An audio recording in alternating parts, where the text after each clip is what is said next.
kira-kira reaksi positif yang muncul dalam hubungan kita dengan orang lain? Kira-kira pemicunya apa?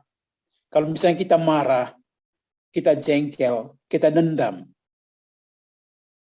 Kemudian kita juga bisa melihat dalam perjalanan hidup kita, relasi kita atau hubungan kita dengan orang lain yang membuat kita merasa bahagia. Merasa bahwa hidup saya ada artinya.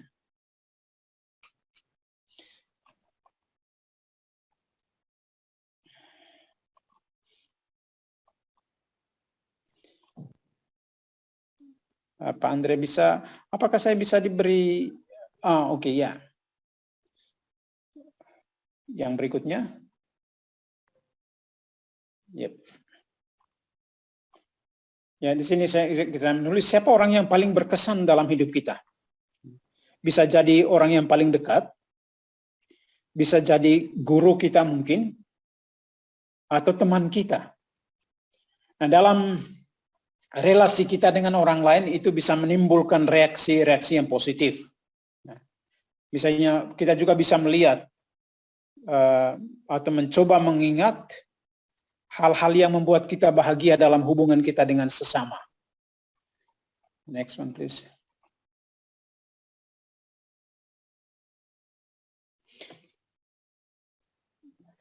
Kemudian di sini kita akan melihat bagaimana relasi Bunda Maria dengan orang yang berbeda-beda.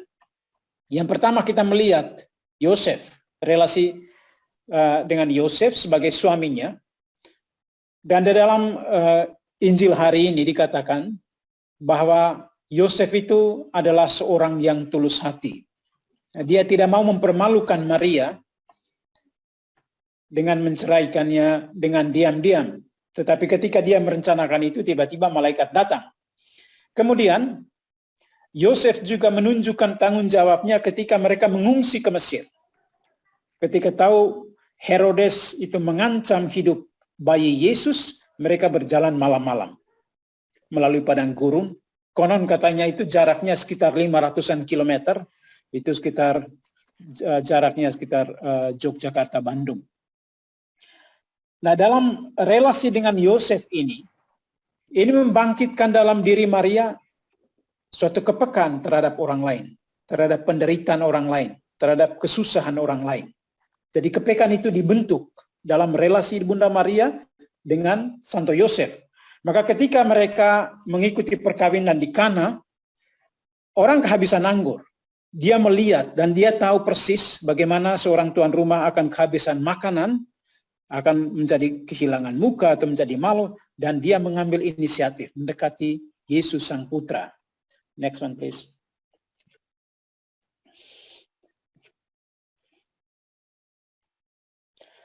Kemudian kita melihat relasi Yesus dengan Bunda Maria. Maria terkesan oleh keputusan Yesus untuk mengabdikan diri seutuhnya kepada Allah. Ketika dia hilang di Yerusalem dan Bunda Maria kembali untuk mencari dia, bertanya, anakku, mengapa engkau berbuat demikian kepada kami? Tetapi jawaban Yesus, tidakkah kamu tahu bahwa aku harus berada di dalam rumah Bapakku? Dengan sikap seperti ini, Yesus membangkitkan dalam diri Maria dorongan yang kuat untuk menjadi muridnya, serta untuk setia terhadap panggilan dia sebagai Bunda Allah, sebagai orang yang dipilih secara langsung oleh Allah demi keselamatan manusia. Next one. Kemudian kita juga melihat bagaimana relasi Bunda Maria dengan Elizabeth. Maria terkesan oleh kegembiraannya dan keterbukaannya bagi Roh Kudus ketika Maria sampai di rumah Elizabeth. Dia mengatakan, begitu salammu sampai di telingaku, bayi yang di dalam rahimku melonjak kegirangan.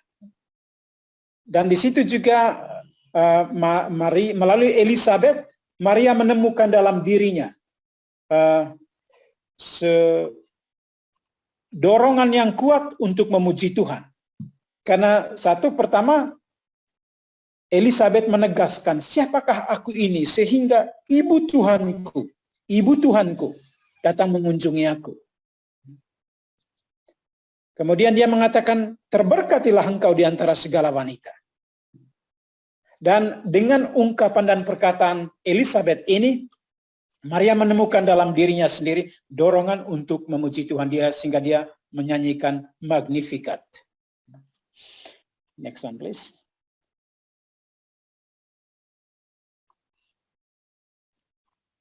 Kemudian relasi Maria dengan para gembala ketika Yesus lahir di padang di Bethlehem.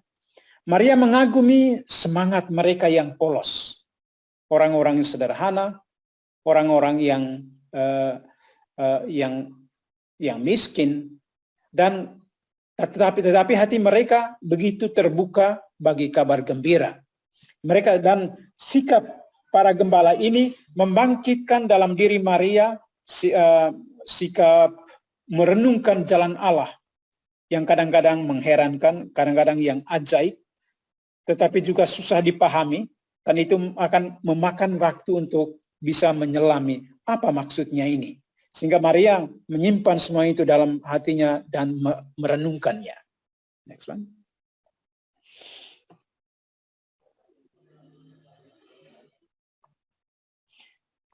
Kemudian kita juga melihat bagaimana relasi antara Yohanes dengan Maria. Maria terkesan oleh cinta kasihnya yang mesra terhadap dirinya dan Yesus. Ketika di bawah kaki salib, Yesus mengatakan, "Ibu, ini anakmu." Dan Yesus berpaling kepada Yohanes, "Ini ibumu."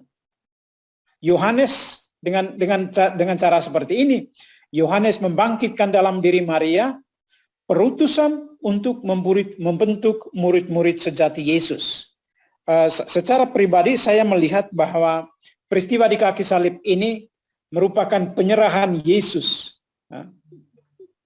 ibunya, kepada pemeliharaan kepada gereja. Tetapi juga dengan cara yang sama, Yesus menyerahkan gereja juga dalam perawatan Bunda Maria. Jadi ada satu penyerahan yang timbal balik. Dengan mengatakan, "Ibu, ini anakmu," bahwa ibu ini gerejamu, gereja ini adalah anakmu, orang-orang yang menjadi bagian dari gereja ini kemudian juga menjadi anak-anakmu. Kita juga menjadi anak-anak Bunda Maria. Next one.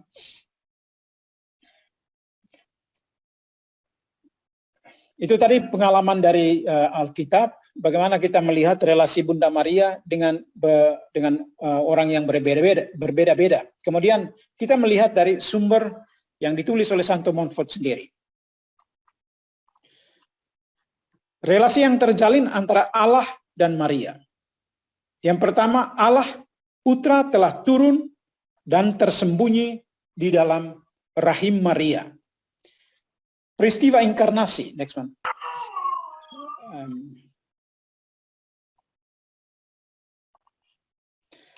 Allah yang telah menjadi manusia ini menemukan kebebasannya. Ya, saya kadang-kadang agak paradoks istilah ini. Kebebasan dalam keadaan terkurung di dalam rahim Maria.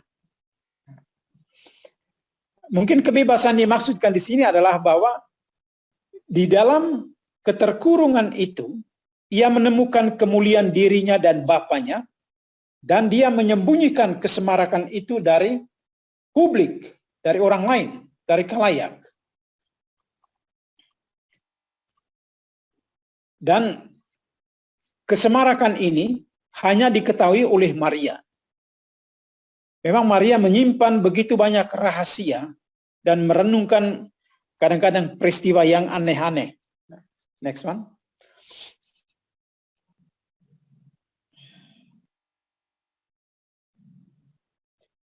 Kemudian yang kedua, itu tadi relasi Allah antara Allah dan manusia, itu melalui inkarnasi.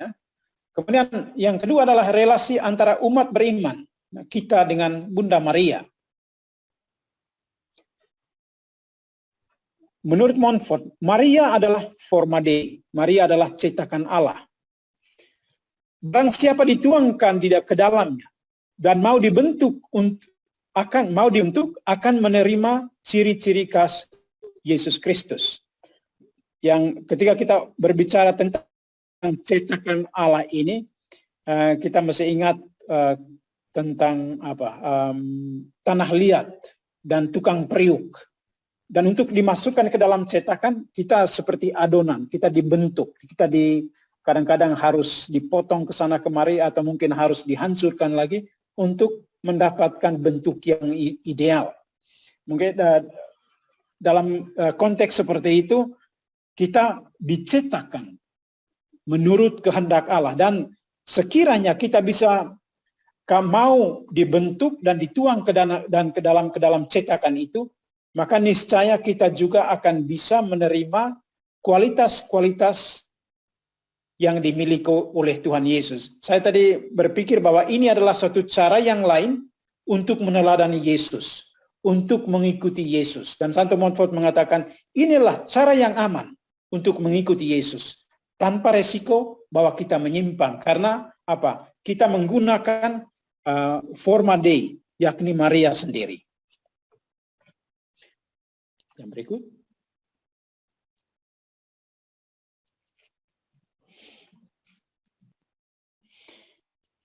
Kemudian dalam hidup kita, seperti yang awal saya katakan bahwa kita tidak jatuh dari langit.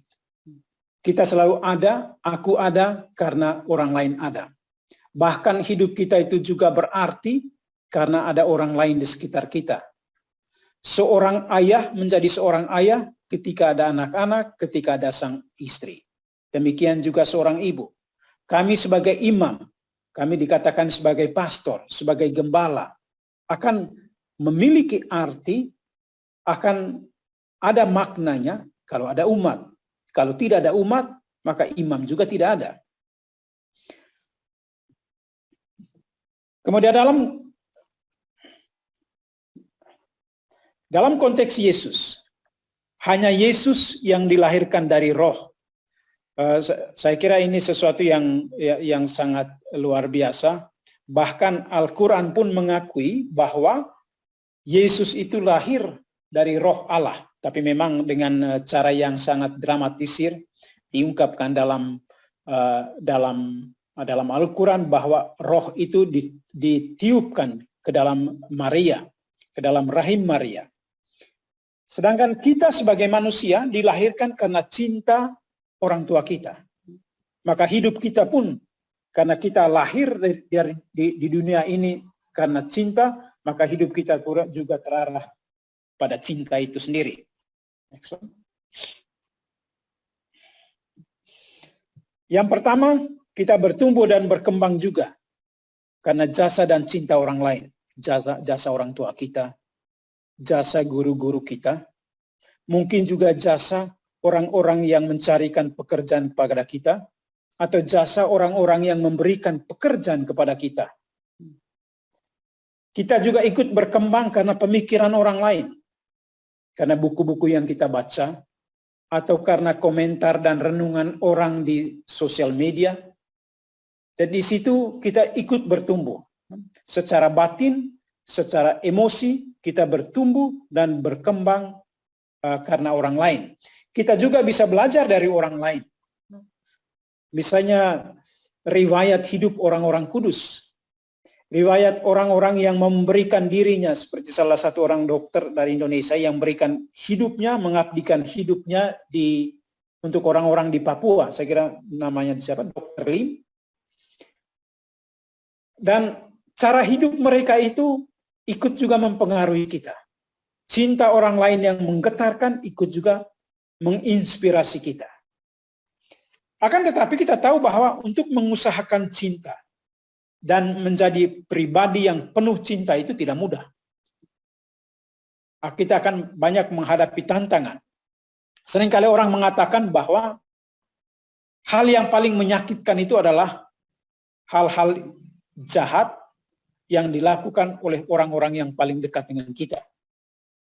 Orang yang paling semakin dekat orang dengan kita, bahwa ketika mereka menyakiti hati kita itu sakitnya, perihnya luar biasa.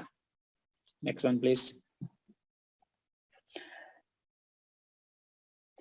Selain karunia dari Allah, ya kalau misalnya kita melihat bahwa orang lain, orang tua kita, sahabat kita, pasangan kita, anak-anak kita adalah karunia dari Allah, maka Allah juga bisa menggunakan orang lain sebagai rahmat untuk kita, supaya kita belajar dari orang lain.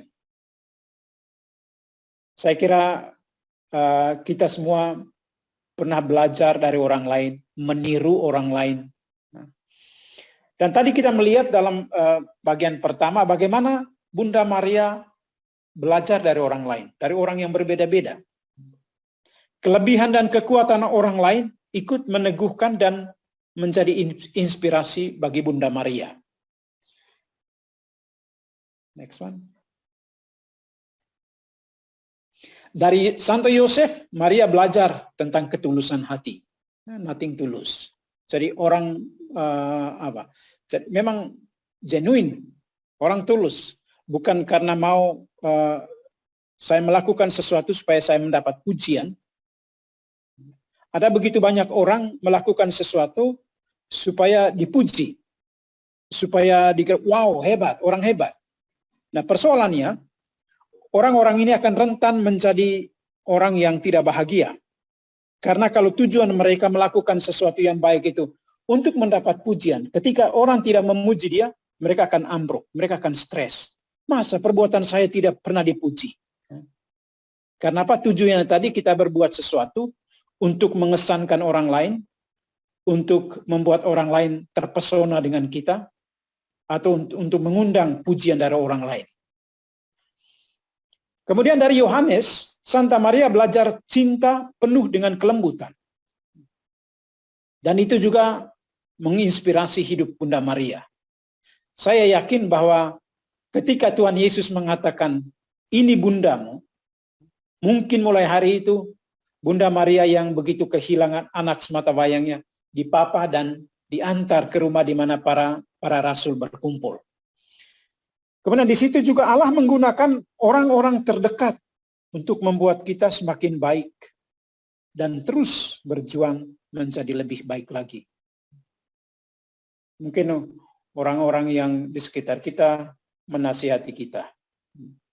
Kadang-kadang juga mungkin atasan kita memberikan masukan-masukan kita supaya kita terus berkembang dalam pekerjaan kita, dalam pelayanan kita. Tetapi juga bisa jadi kita juga berkembang karena suara orang-orang lain yang tertuang dalam kitab suci. Suara Santo Paulus, misalnya tentang cinta kasih, atau suara Yesus sendiri tentang pengampunan. Next one. Meskipun orang lain menginspirasi Maria, tetapi di dalam dirinya tersembunyi satu rahmat besar yang memenuhi diri Maria, yakni Yesus. Yesus yang hadir dalam rahim Maria itu menjadi berkat tersendiri untuk Bunda Maria.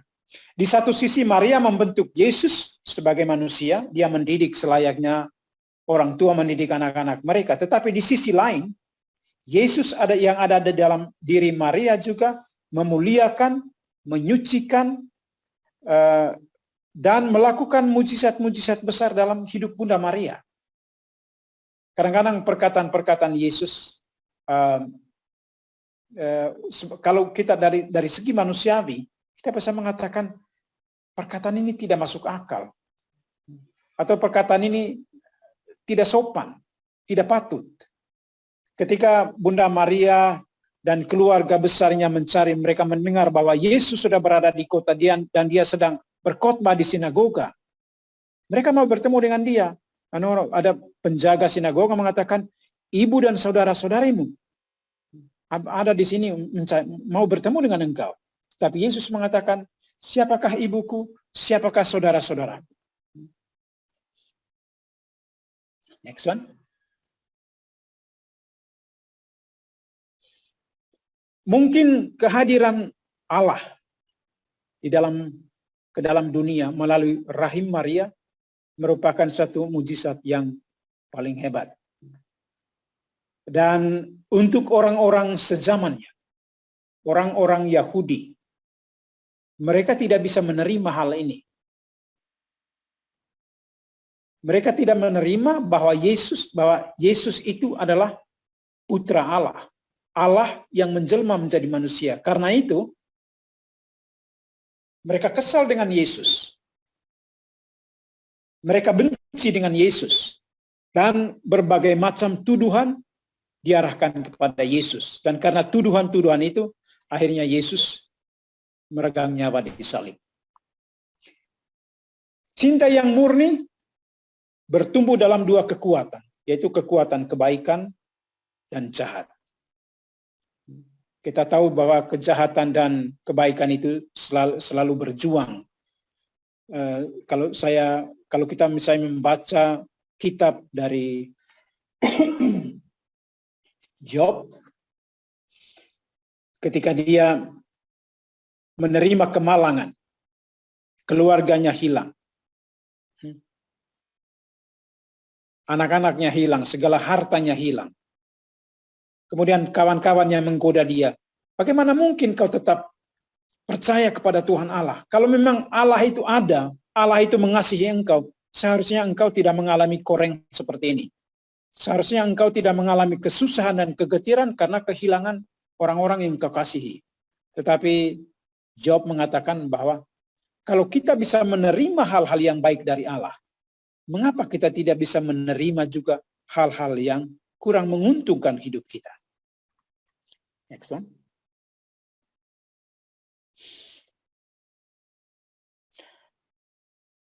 Mengusahakan cinta adalah proses perjuangan yang tidak pernah akan berakhir dan selalu penuh tantangan. Maka kita yang membaktikan diri kepada Allah, misalnya saya membaktikan diri kepada Allah melalui imamat. Kemudian bapak-bapak dan ibu-ibu membaktikan, ya. Kita doa Angelus dulu, Mo. Oke, ya, silakan. Sebentar. Silakan yang bertugas, Bu Ana. Baik, kita bersama-sama mendaraskan doa malaikat Tuhan. Maria diberi kabar oleh malaikat Tuhan bahwa ia akan mengandung dari Roh Kudus. Salam Maria, penuh rahmat Tuhan sertamu. Terpujilah engkau di antara wanita, dan terpujilah buah tubuhmu Yesus. Santa Maria, Bunda Allah, doakanlah kami yang berdosa ini, sekarang dan waktu kami mati. Amin. Aku ini hamba Tuhan, terjadilah padaku menurut perkataanmu. Salam Maria, penuh rahmat Tuhan sertamu. Terpujilah engkau di antara wanita, dan terpujilah buah tubuhmu Yesus. Santa Maria, Bunda Allah, doakanlah kami yang berdosa, sekarang dan waktu kami mati. Amin. Sabda sudah menjadi dan tinggal di antara. Salam Maria, penuh rahmat Tuhan sertamu. Terpujilah engkau di antara wanita, dan terpujilah buah tubuhmu Yesus. Santa Maria, Bunda Allah, doakanlah kami yang berdosa ini, sekarang dan waktu kami mati. Amin. Doakanlah kami ya Santa Bunda Allah, supaya kami dapat menikmati janji Kristus. Marilah berdoa. Ya Allah, karena kabar malaikat kami mengetahui bahwa Yesus Kristus Putramu menjadi manusia. Curahkanlah rahmat-Mu ke dalam hati kami, supaya karena sengsara dan salibnya kami dibawa kepada kebangkitan yang mulia, sebab Dialah Tuhan pengantara kami. Amin. Makasih, Bu. Makasih, Bu Ana.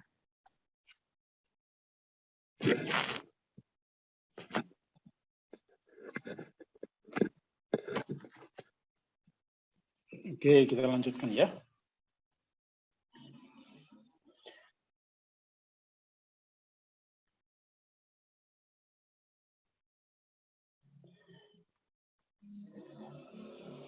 Oke, kita tadi sampai pada bahwa cinta itu perlu perjuangan.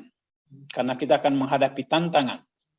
Dan saya tadi mengatakan bahwa karena kita tahu bahwa cinta itu akan mengalami tantangan dan cobaan. Coba kita melihat misalnya dalam adat istiadat. Ya. Ketika orang memasuki perkawinan, kehidupan berkeluarga, selalu ada ritus-ritus tertentu. Ada ritusnya. Karena mereka tahu bahwa memasuki hidup perkawinan itu adalah sesuatu yang ada tantangan. Ada cinta, tetapi juga cinta itu harus diwujudkan dan dia akan menghadapi tantangan. Demikian juga misalnya kami sebagai imam. Memang kita memiliki janji-janji yang suci. Tetapi kita tahu juga untuk menghayati dan memenuhi janji imamat. Janji kaul itu penuh dengan tantangan. Maka kita meminta orang tua berdoa, orang-orang lain berdoa, kita minta Bapak Uskup juga mengulurkan, menumpangkan tangannya pada kami yang ditabiskan, atau juga imam-imam lain. Kemudian, meskipun cinta itu dengan tantangan, tapi juga di sisi lain, Allah itu juga menghadirkan orang yang akan meneguhkan kita dalam setiap perjalanan hidup kita. Lewat orang yang tulus, Allah menyalurkan dan juga membuka rahasia-rahasia seperti yang juga dialami oleh Bunda Maria.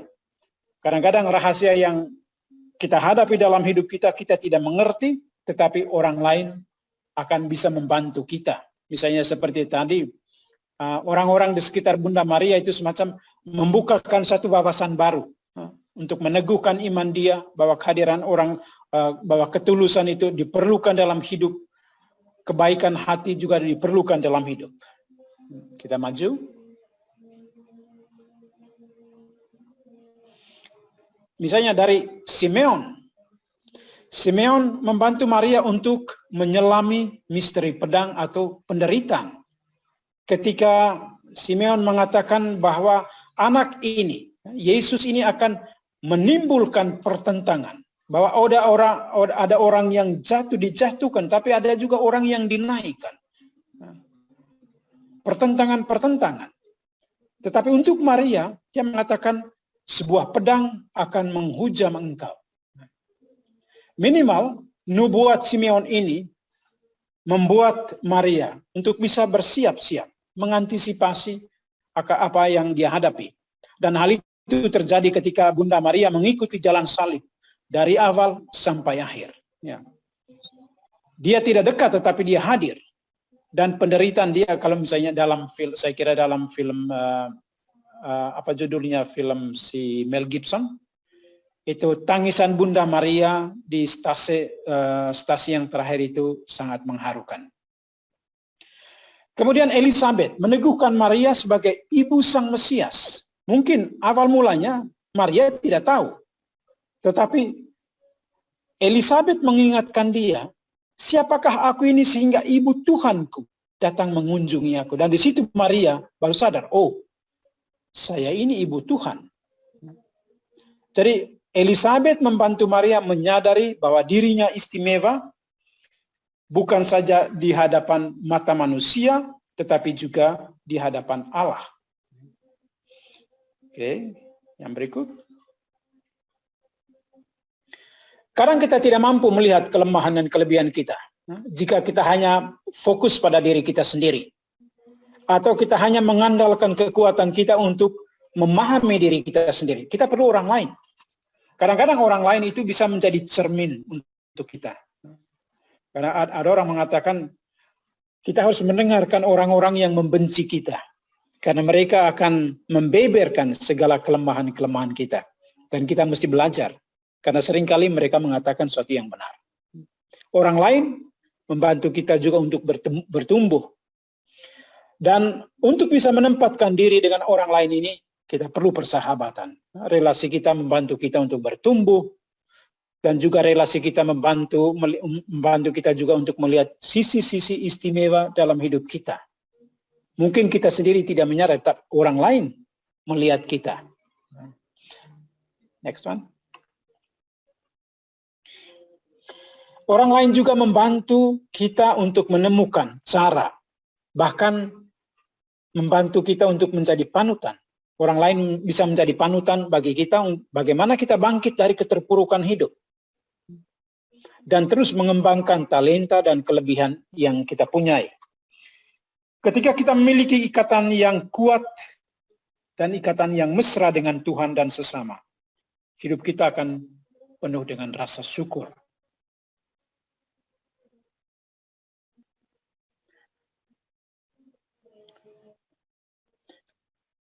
kita akan merasa bahwa tidak ada yang perlu diragukan atau dicemaskan. Kalau kita sadar bahwa Allah akan selalu memberikan rahmat yang baru dan istimewa kepada kita setiap hari. Next one. Ya, di sini saya karena saya tadi menempatkan ini dalam konteks bahwa kita bersyukur, satu kepada Tuhan, tapi juga bersyukur atas kehadiran orang lain. Bagaimana rasa syukur? Apa itu rasa syukur? Satu, memperhatikan rahmat kecil dan bersyukur atas berkat sehari-hari. Mencoba untuk melihat hal-hal kecil dalam hidup kita. Seringkali kita merasa bahwa makanan yang dihidangkan kepada kita, kita tidak perlu berterima kasih kepada orang yang memasak di dapur karena mereka karyawan kita. Toh itu tugas mereka. Itu hal-hal kecil. Tetapi kita juga ingat bahwa makanan yang hadir di depan kita, ada di meja kita, itu begitu banyak orang yang terlibat untuk menghasilkan. Sampai sepiring nasi itu hadir, itu berapa orang yang bekerja untuk itu. Mulai dari proses tanam, penyiangan, panen, dan seterusnya. Dan begitu banyak orang yang tidak tampak dalam proses menghadirkan sepiring makanan di hadapan kita. Maka saya kira itu pentingnya orang itu berdoa sebelum makan untuk mengingat orang-orang yang tanpa kita sadar itu berjuang sekuat tenaga. Kemudian rasa syukur itu juga bahwa di dalam kesulitan hidup kita selalu berusaha untuk memahami. Ada kesulitan betul, tetapi juga belajar untuk menerima dan belajar. Karena apa? Setiap kesulitan hidup pasti ada sebuah pelajaran yang bisa kita timba, sebuah pelajaran yang kita petik. Rasa syukur atau syukur adalah inti dari kebahagiaan yang sejati. Kalau orang tidak bersyukur dalam hidupnya, itu dia selalu menggerutu. Selalu melihat hal-hal yang negatif. Ketika Santa Teresa dari Calcutta, dia melihat orang itu menggerutu tentang begitu banyak orang miskin, dia mengatakan seperti ini. Kalau kita terus berkeluh kesah kepada mereka, kita tidak akan punya waktu untuk mencintai mereka. Jadi kita pilih, apakah kita menggerutu terus atau kita memilih untuk mencintai. Bisa jadi dalam relasi kita dengan sesama, di dalam keluarga, mungkin dengan atasan atau dengan kerabat, dengan anak, dengan menantu, dengan mertua. Kita terus mengeluh. Dengan keluhan-keluhan seperti itu, komplain-komplain seperti itu akhirnya apa? Energi-energi positif di dalam diri kita tergerus. Dan kita tidak merasa bahagia. Karena apa? Kita selalu melihat kekurangan. Kurang ini, kurang itu. Meskipun kita tahu bahwa tidak ada hidup yang sempurna. Syukur adalah perayaan hidup yang terus-menerus. Saya di komunitas kami di Jalan Gunung Kencana nomor 8 Bandung ini, saya baru 5 bulan di sini. Dan di sini saya selalu terkagum-kagum. Begitu banyak umat yang mengirimkan makanan, minuman. Saya bilang, wow, kami di Papua Nugini, kami tidak pernah mengalami seperti ini. Dan saya bilang, Tuhan terima kasih, begitu banyak orang mencintai kami. Begitu banyak orang itu memperhatikan dan peduli terhadap panggilan kami. Dan ini membangkitkan rasa syukur, kemudian tapi juga rasa bahagia bahwa orang itu peduli dengan kami. Dan saya bersyukur pada Tuhan, memang begitu banyak orang yang mencintai kami sebagai imam.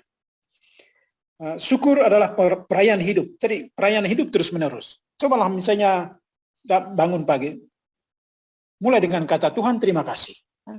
Kata terima kasih sudah semacam menanamkan rasa positif dalam diri kita. Yang berikut. Bagaimana kita menghayati rasa syukur itu? Satu, saya bersyukur atas hidup saya. Saya bersyukur atas kesehatan saya. Kalau kita berkunjung ke rumah sakit, kita melihat bahwa orang mengalami begitu banyak macam penyakit ya. Ada begitu banyak orang muda. Coba kita lihat diri kita sendiri. Mungkin kita sudah berumur tetapi kita tetap sehat. Kita masih bangun pagi, minimal kita tidak sesak napas. Masih bisa menghirup udara dengan bebas, tidak perlu oksigen. Kemudian juga mencoba menemukan berkat di setiap saat, di setiap momen yang kita alami. Mungkin perjumpaan dengan seorang bayi, itu bisa menerbitkan rasa sukacita dalam hidup kita. Perjumpaan mungkin dengan seorang pengemis, itu juga bisa menghadirkan suatu persepsi yang lain tentang kehidupan, tentang kebersamaan, tentang kemanusiaan. Kemudian bagaimana kita menghayati rasa syukur dengan cara yang lain? Saya mengekspresikan penghargaan, berterima kasih kepada orang-orang yang paling dekat pada kita. Saya selalu yakin bahwa cinta kasih itu pertama-tama harus dilakukan kepada orang-orang yang paling dekat kepada kita. Menghargai orang-orang yang paling dekat, memuji. Kalau misalnya orang berbuat baik, kita memuji. Kalau orang membersihkan rumah kita dengan baik, kita memuji. Tukang itu memperbaiki rumah kita dengan baik, kita memuji. Itu bentuk penghargaan. Betul bahwa mereka dibayar, tetapi sebagai manusia, mereka melakukan sesuatu yang juga ikut mendukung kehidupan kita. Jadi mengekspresikan penghargaan terhadap orang lain, terhadap hal-hal kecil dalam hidup itu, membuat kita juga menjadi orang yang lebih bahagia. Kemudian saya melihat segi-segi yang positif dari kehidupan. Jangan melulu hanya melihat hal-hal yang negatif terus. Negative thinking. Kemudian mencoba menemukan sebuah nilai dalam setiap kesulitan hidup. Nilai apa yang saya petik? Pelajaran apa yang saya petik? Kalau seandainya hal-hal ini kita hayati, saya yakin kita akan menjadi orang-orang yang bahagia. Dan kebahagiaan itu satu berasal dari Allah, yang kedua muncul atau timbul dari relasi dengan diri kita dengan orang lain, tetapi juga yang ketiga adalah pemahaman diri kita, penerimaan diri kita apa adanya.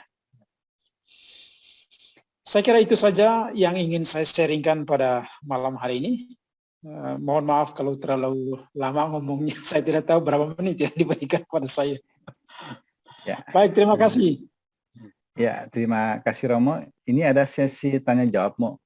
Ini Yo, mau monggo. sesi tanya jawab atau sharing? Silakan kalau Silakan. kita ambil sesi tanya jawab aja, Mo ya. Ya, yuk silakan. Ya, baik teman-teman, silakan ada yang mau menanyakan hal-hal yang berkaitan dengan pengajaran Romo hari ini. Silakan, atau mungkin ada yang menyampaikan beberapa hal-hal yang sharing. lain juga Ya. bisa, silakan. Sejauh saya mampu menjawab, saya akan jawab. Baik, terima kasih Romo. Silakan, bisa lewat chat atau bertanya langsung atau raise hand. Langsung saja saya mengalami kesulitan audio di sini. Ya, nggak apa-apa, Mo. Ya.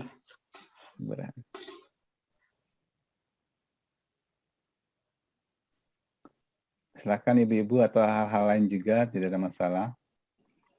Saya ingin bertanya sedikit, Pak Erwin. Oh, silakan, Bu Maria. Ibu. Selamat malam, Romo. Yo, Ibu, selamat malam. Yang ingin saya tanyakan, menurut Romo benar apa enggak nih saya ya? Saya itu kalau misalkan emang saya itu orangnya kan agak cuek, pendiam ya, Mo. Terus kadang teman-teman itu bilang saya itu dibilang agak galak gitu kalau ketemu saya. Pertama itu katanya saya galak, takut katanya gitu kalau teman-teman. Nah, kadang-kadang ada teman juga yang suka kayaknya nggak suka gitu ya, suka ngomongin saya gitu. Cuman kalau saya pikir setiap orang itu kan punya karakter masing-masing ya, Romo. Betul. Saya itu misalkan diomongin jelek dari orang lain juga yang nyampein, Cuma saya itu kadang-kadang ini, kalau saya diomongin jelek jangan disampaikan ke saya deh, biar saya nggak merasa. Jadi saya tetap suka sama dia aja, gitu mau. Jadinya saya nggak peduli orang itu nggak suka sama saya apa enggak. Yang penting saya itu suka sama dia karena dia menurut saya dia itu juga ciptaan Tuhan seperti saya. Itu mau. Iya. Kamu bagaimana seperti Iya, saya? saya kira saat ibu sudah menemukan caranya. Satu, ibu bersikap positif, gitu ya. Iya. Sikap Iya, Mau. positif itu memberikan ibu suatu energi yang bagus untuk Iya. Kesehatan emosional kita. Jiwa dan raga. Iya, ya. Saya kira ibu menemukan caranya itu. Yang kedua, saya pikir gini, dalam hidup itu kita juga jangan bermimpi bahwa semua orang itu akan setuju dengan kita, akan sepakat dengan kita, akan tidak. Meskipun kami imam, saya juga tidak mengharapkan bahwa semua orang itu setuju dengan apa yang saya omongkan. Saya juga harus bisa menerima perbedaan. Saya kira demokrasi yang kita alami dalam beberapa puluh tahun terakhir ini, itu mengajarkan kita juga untuk berlapang dada terhadap pendapat orang yang berbeda. Iya. Kalau misalnya para politisi itu mereka belajar bagaimana menetralisir suara-suara yang negatif terhadap mereka. Saya kira ibu mengatakan satu, oke, pokoknya yang penting saya tidak mau tahu, tapi saya mau yang saya garis bawah itu bahwa ibu mau berpikiran positif terhadap orang itu. Yang kedua, kalau masanya orang ngomong tentang saya orang itu begini-begini dan itu menyakitkan ya. Dan kita setiap hari berdoa, Bapa kami, ampunilah kami kan. Dan mengampuni itu tidak mudah. Tetapi sesuatu yang sering saya lakukan begini, sebelum saya bisa mengampuni orang itu, tapi saya mulai membawa dia dalam doa. Ketika saya mampu berdoa untuk dia, kenapa? Di dalam hati kita mesti bersikap jujur. Kita misalnya ada konfrontasi, ada percekcokan. Di dalam hati kita kan bersikap jujur kan, kita tahu persisnya seperti apa. Meskipun di hadapan orang kita mengatakan saya tidak salah, tapi dia dalam hati kau salah. Kita tidak bisa menipu. Nah di situ kalau meskipun saya menempatkan posisi saya benar, tetapi begitu saya masuk ke kamar, kalau misalnya semalam-malaman saya berpikir tentang orang itu atau tentang peristiwa itu, berarti ada yang salah dengan diri saya. Dan saya biasanya membawakan hal itu dalam doa. Pertama-tama saya berdoa untuk kawan saya yang tadi berkonflik dengan saya. Karena apa? Untuk saya mendoakan orang yang berkonflik dengan saya itu melemaskan saraf-saraf kemarahan saya, saraf-saraf emosi saya, saraf-saraf yang membuat saya ingin balas dendam. Pertama dengan doa. Ya. Kemudian yang kedua, kalau memang mau untuk minta maaf, itu lebih bagus lagi. Itu lebih bagus lagi. Tetapi cara yang saya lakukan ini sepertinya cara yang kurang gentleman. Tapi saya diam-diam mulai merehabilitasi relasi saya dengan orang itu. Tapi dengan membawanya dalam doa. Satu untuk membantu saya sendiri supaya saya juga punya energi yang positif terhadap orang itu, juga untuk kesehatan mental saya, begitu. Ya. Iya. Begitu Ibu. Iya. Terima kasih Romo. Terima kasih banyak Ibu. Ya. Iya. Saya Ibu. mau bertanya, Romo bisa? Silakan. Silakan Ibu. Ya. Terima kasih. Kami dari Flores, Saban Bajo. Yang saya mau bertanya, jika Maria itu mau belajar dari orang lain, dia belajar dari Yohanes, dia belajar dari Elizabeth, dia juga belajar dari Santo Yusuf, apakah Maria itu mau belajar dari kita yang dalam notabene-nya kita ini orang lemah, orang berdosa, dan orang yang tidak sempurna? Apakah Maria juga mau belajar dari kita? Terima kasih Romo, itu pertanyaannya. Terima kasih Ibu. Saya yakin kalau Maria itu secara fisik hidup bersama kita, dia juga manusia ya. Saya kira sebagai manusia dia juga akan melihat hal-hal yang positif dalam setiap orang. Dan kalau dia bisa melihat hal yang positif dalam diri orang lain, maka saya yakin dia juga akan belajar dari orang lain. Mengapa tidak? Hanya saya yang sekarang Maria di surga.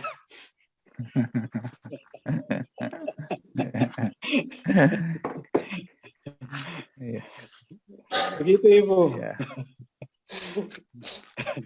Ya, sebagai manusia, satu ingat bahwa dia itu manusia loh ya. Dia manusia. Punya perasaan marah seperti kita. Tapi juga punya rasa empati seperti kita. Punya keterbukaan hati, kerendahan hati. Tapi saya kira juga setiap manusia pasti ada juga rasa sombong. Ya, maksud saya tadi kan Romo gini toh, maksudnya yang dilakukan oleh Maria ini kan tidak saja waktu dia hidup bersama manusia di bumi ini, tapi apakah sekarang juga dia masih seperti itu kah dia, ataukah dia hanya mau menerima yang baik, yang positifnya saja dari kita, sedangkan yang lemahnya dari kita dia tidak mau belajar gitu. Kalau misalnya kita kembali ke tadi dari Yohanes 19 itu, ketika Yesus mengatakan, ibu ini anakmu. Ingat ya, dia seorang ibu dan kita itu ditempatkan pada posisi sebagai anak-anak dia. Nah, ibu kan seorang ibu, punya anak kan? Ya. Dan saya yakin sebagai seorang ibu, dia juga pasti melihat anak-anaknya. Yang pertama, dia memperhatikan anak, karena sekarang kita percaya bahwa dia berada di surga bersama putranya, maka fungsi dia adalah mendoakan kita. Makanya kita akan berdoakan, doakanlah kami sekarang ini dan waktu kami mati. Ya, jadi saya kira misalnya pertolongan Bunda Maria kepada kita itu adalah melalui doa-doa dia untuk kita. Begitu. Apakah sekarang dia masih mau belajar dengan kita? Kalau misalnya dia seorang kudus, sudah hidup di surga, mungkin dia tidak perlu belajar lagi, karena kita yakin bahwa orang yang masuk surga itu adalah orang yang sudah dimurnikan. Jadi mereka tidak perlu belajar lagi. Tetapi fungsi mereka adalah mendoakan kita yang masih berada di dalam dunia yang sedang berjuang ini. Begitu. Terima kasih, Romo. Mari Ibu. Terima kasih.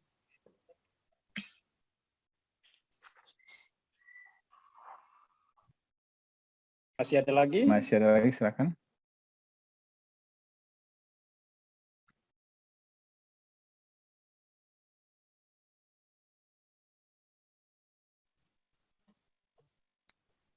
Romo. Ya. Saya Christine. Ini Romo, tadi ada satu hal yang buat saya menarik. Kita belajar dari orang yang suka nyakitin kita. Gitu. Kan biasa orang tuh selalu bicara yang jelek, terus kalau dia udah gak suka sama kita, itu pasti yang diomongin tuh yang semua yang jelek gitu kan. Dan itu kan selalu terus aja kalau orang sudah saya kerjanya tuh bagian audit Romo. Jadi bikin laporan gitu, terus kontrol. Orang memang banyak nggak suka pekerjaan saya gitu, karena orang masih nggak suka kalau dikontrol, kayak gitu. Kadang-kadang belajar dari, tadi saya lihat dari Romo, mendengar Romo kan, bahwa kita bisa belajar juga dari orang tentang diri kita gitu kan, belajar dari orang terdekat dan belajar juga dari orang yang membenci kita. Gitu loh. Hanya kadang-kadang kalau mereka kadang-kadang Romo yang memfitnah gitu kan, itu yang memang rada sulit. Saya sih sampai dengan saat ini suka marah, kesel, jengkel karena itu sering gitu loh. Tapi di satu sisi lagi ya sudah, mungkin mereka punya masalah dengan dirinya. Kayak gitu sih Romo, tapi menyuarakan kebenaran itu pasti salah satu konsekuensi. Ya. Itu sih Romo. Ya, betul. Ya, terima kasih Ibu. Tugas Ibu sebagai seorang audit itu membuat orang itu merasa terancam. Ya. Orang itu merasa terancam karena bisa jadi mereka bertindak tidak sesuai dengan aturan.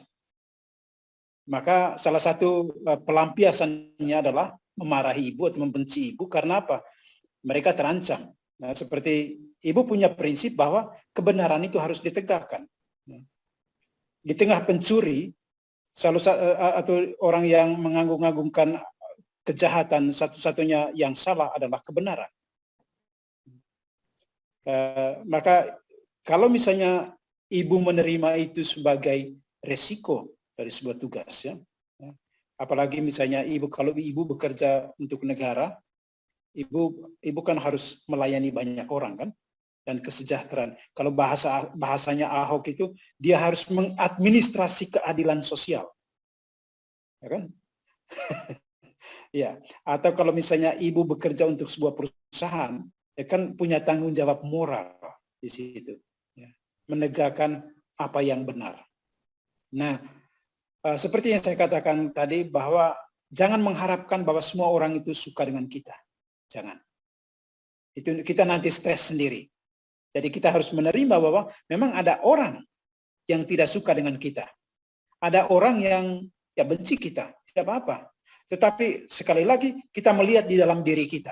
Kalau di dalam diri kita itu tidak ada sesuatu yang negatif, kita tidak hendak mencelakakan orang itu, tetapi kita menuntut orang itu supaya accountable, maka itu tugas kita. Maka itu adalah resiko sebuah pilihan. Resiko jabatan, begitu, ya. Begitu untuk itu yang saya dapatkan ibu. Jadi ya saya dalam tugas saya juga di Papua Nugini, saya bagian keuangan. Kadang-kadang saya menghadapi staf dan karyawan. Jadi mereka minta duit, misalnya anaknya bekerja dan bapaknya datang minta duit. Dia bilang, saya minta duit anak saya. Saya bilang, maaf Bapak, kalau Bapak minta duit anak Bapak, tolong anaknya bawa ke sini. Enggak bisa. Pokoknya saya, iya, dia anak saya. Saya bilang, iya betul dia anak Bapak, tapi kontraknya itu bukan dengan Bapak. Kontraknya dengan anak Bapak. Dia bilang, ke pastor ini bukan uang pastor. Saya bilang, iya, ini bukan uang saya, tapi juga bukan uang Bapak.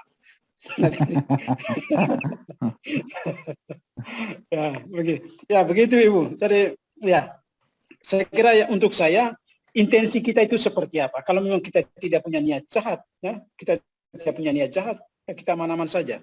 Seperti kita, kalau Tuhan Yesus, ketika Tuhan Yesus mengutus para muridnya, dia mengatakan, kalau kamu berjalan, ya berikanlah salam damai kepada setiap orang. Kalau orang tidak menerima salam damai itu akan kembali kepada kamu. Ini apa? Kalau kita tidak punya sesuatu yang negatif dalam diri kita, resikonya tidak akan tertimpa kepada kita. Begitu. Maaf, mungkin tidak menjawab pertanyaan. Nggak apa-apa, Romo sudah.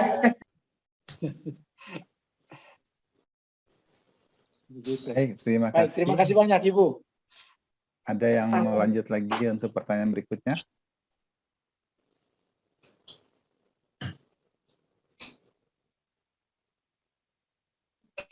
Mungkin saya bisa satu lagi, Kak Romo. Ya, silakan. Ya. Kalau waktunya masih cukup, saya sih siap saja. Terima kasih Pak Erwin, terima kasih. Ya. Saya hanya mau bertanya, bagaimana caranya kita bisa mencintai orang-orang yang membenci kita? Misalnya, ada orang yang membenci kita, mungkin dia merasa sikap kita tidak terlalu bagus untuk dia membenci kita. Lalu gimana caranya kita bisa mencintai dia? Bagi saya, seorang pribadi, ini hal yang sangat sulit dan yang tidak mudah dilaksanakan. Halo, bagaimana? Masih dengar, Pak? Iya, saya masih dengar, Ibu. Ya. Jelas. Masih dengar. Ya. Bagi saya pribadi ini adalah hal yang sangat sulit. Betul. Karena rasanya tidak mudah mencintai orang-orang yang dalam notabene-nya mereka sudah membenci kita. Namun di dalam pelajaran ini kita harus memaksa atau kita harus belajar untuk mencintai orang-orang seperti itu. Lalu kira-kira bagaimana caranya, Romo? Mungkin ada cara-cara yang Ibu membenci orang, bisa Ibu kita, membenci orang itu enggak?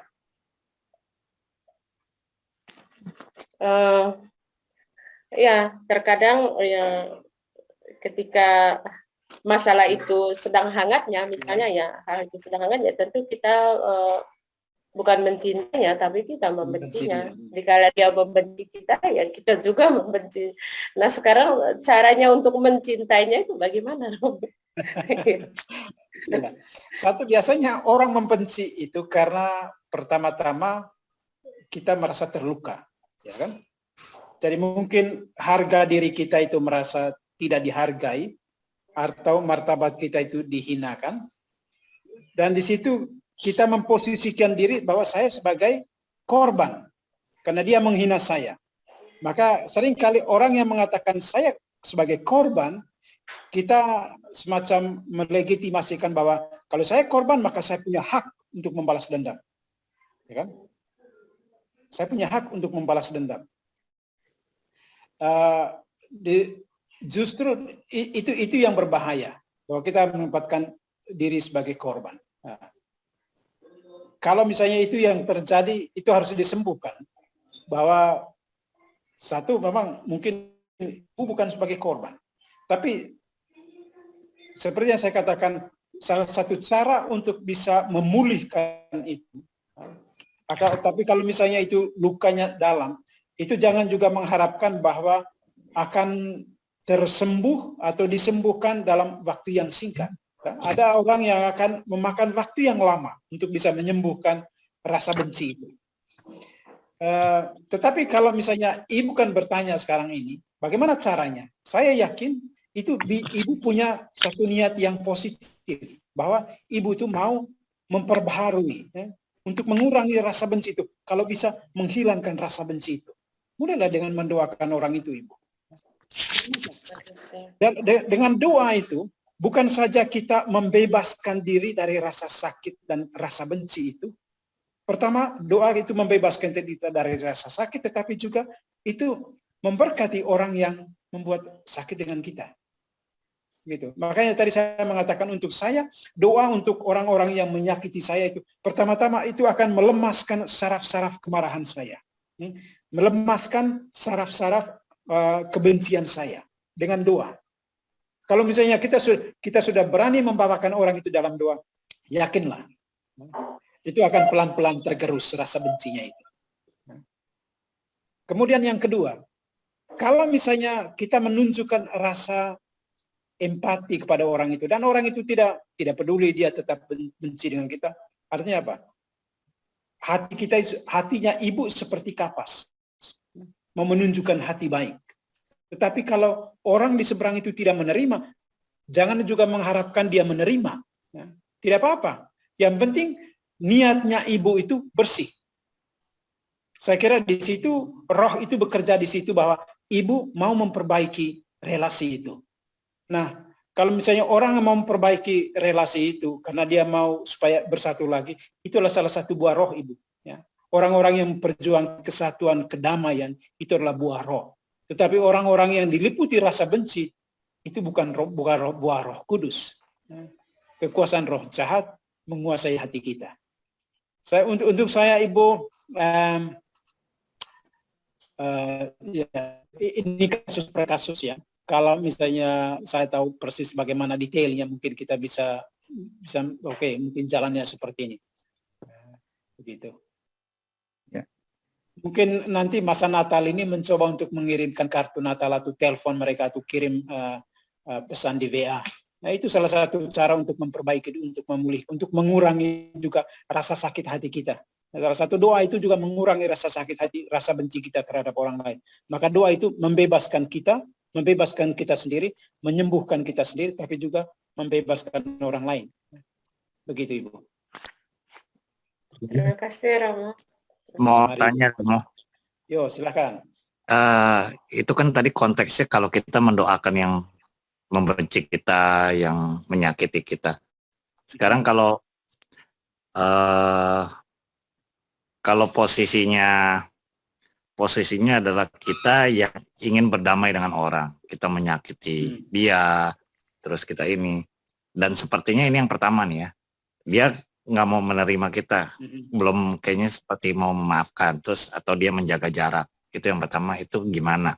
Terus yang kedua, kalau kita ada perasaan seperti enggan gitu. Seperti kita malu gitu. Terus kayaknya kita ditolak. Apakah itu sebenarnya dari iblis, dari setan, apa bukan yang sengaja supaya kita tidak berdamai dengan orang tersebut? Saya kira itu persepsi diri kita ya. Jadi sebelum kita bertindak, kita sudah berpikiran negatif. Oh, kadang-kadang nanti jangan-jangan kalau saya nanti ke sana, mungkin dia menolak saya. Nah, itu belum pasti. Nah, kemudian dalam satu keluarga, nah, kalau misalnya itu sebuah keluarga yang ada persoalan gitu ya, mungkin orang yang langsung berkonflik dengan kita mungkin bapaknya. Ya, coba bapak dekati anaknya, mungkin istrinya, mungkin hadiah kecil untuk istri atau anak-anaknya, memperhatikan kebutuhan anak-anaknya. Kalau itu keluarga ya, kalau itu keluarga. Nah, kemudian saya rasa yang paling penting itu untuk sebuah rekonsiliasi itu, misalnya pada saat orang yang konflik dengan kita itu dia mengalami sakit, coba kunjungi dia pada saat itu. Kalau prinsip saya, oke, saya punya perbedaan dengan orang ini, tapi hadir saja. Nggak usah ngomong apa-apa, hadir saja ke sana. Mungkin bawa sesuatu, bawa bunga atau bawa minuman itu. Saya kira gestur-gestur seperti itu bisa merupakan awal dari sebuah rekonsiliasi. Karena kalau Bapak sudah berani mau pergi ke sana, Bapak sudah punya niat, gitu kan? Di dalam hati sudah punya niat mau merehabilitasi hubungan itu. Nah sekarang nanti kalau misalnya orang di seberangnya tidak menerima, tidak apa-apa, ya. Karena apa? Niat Bapak sudah baik. Niat Bapak sudah baik. Di satu sisi Bapak sudah punya perasaan yang positif terhadap diri sendiri. Oke. Tapi juga jangan sakit hati, jangan juga mengharapkan bahwa dia akan menerima permintaan maaf kita. Karena mungkin dia belum siap. Seperti yang saya katakan, mungkin dia merasa bahwa dia adalah korban. Sehingga kalau memang itu misalnya konfliknya begitu dalam, melibatkan bukan hanya luka batin, tapi juga mungkin kerugian material, mungkin untuk pihak sebelah itu akan memakan waktu. Tetapi dari segi kita, itu suatu yang positif. Artinya Bapak sudah bisa mau menjadi berkat bagi sesama. Ya. Nah, kalau misalnya Bapak sudah berkat bagi sesama, saya kira itu karya roh Bapak. Gitu. Karena saya hanya melihat satu hal yang positif bahwa Bapak mau mendekati dia. Tetapi persoalannya apakah orang itu menerima atau tidak. Kita juga jangan maksa mereka untuk bisa menerima. Tapi yang penting kesehatan mental kita, niat kita dari dalam bahwa kita mau membebaskan ini. Orang lain tidak menerima, monggo. Kita berserah. With an open hand, Tuhan ini saya. Engkau mengetahui menyelami isi hati saya. Begitu. Serahkan kepada dia. Oke, saya hanya sebagai manusia, saya melakukan apa yang bisa saya lakukan, tetapi saya tidak selesaikan segala sesuatu dengan kekuatan saya. Mohon Tuhan bantu saya. Saya kira berdoa itu doa juga untuk menguatkan kita sendiri ya. Selain juga untuk membantu orang lain. Begitu. Begitu Bapak, maaf kalau tidak. Ya, silakan. Ya. Kalau itu maaf tadi, kalau yang tadi seperti berprasangka, terus kita udah menilai dulu gitu, jangan-jangan ditolak gitu. Itu bukan ada pekerjaan iblis di situ, supaya kita jangan berdamai, kita jangan meminta maaf gitu. Bukan ada pekerjaan iblis juga di situ. Ya, saya kira itu memang ada ya karya roh jahat di situ. Bahwa pertama kan Bapak sudah mau punya niat untuk mau pergi rekonsiliasi, tiba-tiba pikir lagi, nanti jangan ditolak, ya, begitu. Jadi karena memang itu tadi pertentangan antara kebaikan dan kejahatan itu selalu dua kutub yang berbeda-beda. Ya, kita percaya bahwa malaikat Allah itu menuntun kita pada sesuatu yang benar. Contohnya, misalnya kalau saya pergi ke kebun, saya lapar, ya, saya lihat ada pisang masak. Kemudian saya tahu bahwa mencuri itu tidak boleh. Kemudian suara hati saya mengatakan, aman itu, coba kau lihat, kau tengok ke sana kemari, tidak ada orang kan? Ayo aman. Itu suara siapa? Suara yang mendorong kita untuk melakukan sesuatu yang tidak baik kan, itu saya yakin itu suara iblis. Dan seperti Bapak mengatakan, apa itu orang yang kalau saya berprasangka bahwa jangan-jangan nanti saya tidak, itu yang menghalangi kita untuk melakukan sebuah rekonsiliasi, itu saya kira itu bukan karya Roh Kudus. Bukan karya Roh Kudus. Karena karya Roh Kudus itu, buah Roh itu selalu mengusahakan perdamaian. Ingat Tuhan Yesus mengatakan berbahagialah mengusahakan perdamaian, karena mereka akan disebut anak-anak Allah. Nah, kalau Bapak sudah mau mengusahakan perdamaian itu, maka perkataan Yesus, Bapak disebut sebagai anak Allah, karena mau mempromosikan kedamaian, kesejahteraan orang lain. Begitu. Baik, Romo. Baik, terima kasih. Ya, Romo, rasanya waktu sudah menunjuk pukul 18.45, artinya waktu kita sudah sesuai dengan jadwal. Ya. Mungkin teman-teman yang memang masih mau bertanya bisa japri ke saya, nanti saya sampaikan ke Romo, karena Romo mungkin nggak ada di grup ya. Kalau masih penasaran mau ingin bertanya lagi. Ya. Silakan. Nomor saya bukan nomor rahasia. Oh, ya. Silakan saja. Ya. Oke, nanti saya berikan nomor Romo di grup. Silakan dijapri ke Romo langsung jika ada yang mau menanyakan. Baik, terima kasih Romo untuk terima kasih banyak pengajaran Pak Erwin. malam hari ini. Teman-teman juga, marilah kita siapkan untuk memasuki doa penutup, dan kemudian nantinya, akan ada pengumuman dulu, maaf. Saya akan memberikan satu pengumuman dulu, setelah itu baru kita masuk ke doa penutup. Pengumuman seperti biasanya, bahwa postingan di grup diharapkan sesuai dengan hal-hal yang berhubungan dengan syarat totus. Dan kedua, peserta yang bertugas seperti biasanya diharapkan untuk 30 menit hadir sebelum pembelajaran dimulai. Tetap untuk intensi doa kita berikan maksimal sebanyak 5 orang untuk disampaikan dalam intensi doa nanti. Dan kamu silakan hubungi Ibu Alin, atau sebaliknya Ibu Alin akan menghubungi Bapak Ibu untuk minta bantu dalam tugas-tugas berikutnya. Kita akan bertemu kembali di syarat totus tahap kedua pengenalan diri pada tanggal 8 Januari 2001. Maaf sebelumnya saya belum tanyakan kepada Romo JJ, tapi mungkin ini adalah 2 hari, adalah hari besar di mana tanggal 24 dan tanggal 1 ya, tanggal 1 atau tanggal 2. Sehingga saya rasa ini memang nggak ada pengajaran, nanti akan saya konfirmasi ke Romo untuk 2 tanggal yang telah saya sebutkan tadi. Dan kita akan memasuki untuk tema yang ketiga, itu Maria dalam misteri Allah Tritunggal. Demikian pengumumannya, dan kita lanjutkan dengan doa penutup dan dilanjut.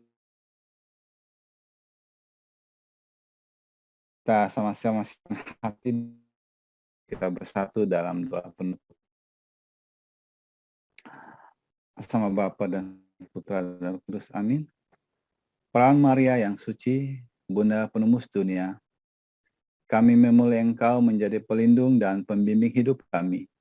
Semoga dengan perantaraan-Mu, kami berhasil mencapai tujuan hidup kami.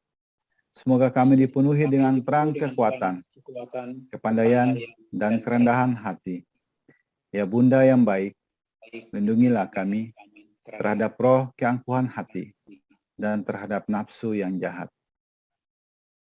Semoga kami sanggup untuk menjauhkan segala sesuatu yang membahayakan iman kami, yang mengaburkan kejernihan pikiran, dan yang menguruhkan kemurnian hati.